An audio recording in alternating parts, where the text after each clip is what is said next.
nak bezakan dedak padi dengan pollet hampir sama. Kalau dalam online tu kita tak boleh nak jelaskan bahan ni mana satu. Nanti dijadikan repeat question. Kita tanya tu, kenapa kasar cikgu? Biasa kami tengok halus. Tanyalah sebab apa?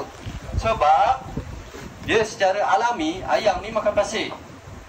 Pasir ni membantu menggiling, menghancur makanan. Jadi kita guna limestone yang agak kasar. Ni mesh 100 dipanggil.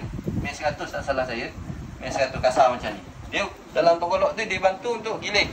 Tak semestinya kita bagi 120 gram telur perfect keluar. Kita bagi 100 gram pun kadang-kadang perfect keluar.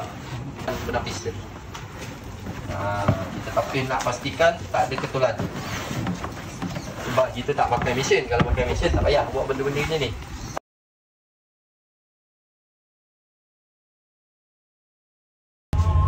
BSFL, Black Soldier Fly Larva.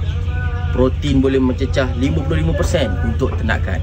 So akan datang pada 12 Oktober, kita akan ajar benda-benda ni.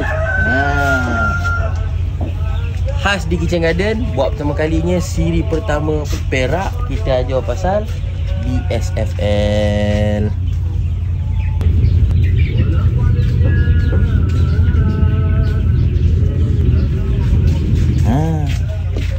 Untuk pengetahuan tuan-tuan dan puan-puan, penyertaan tak banyak.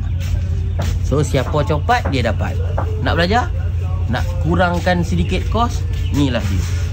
Untuk ternakan kita bersama. Ingat, halal lagi suci.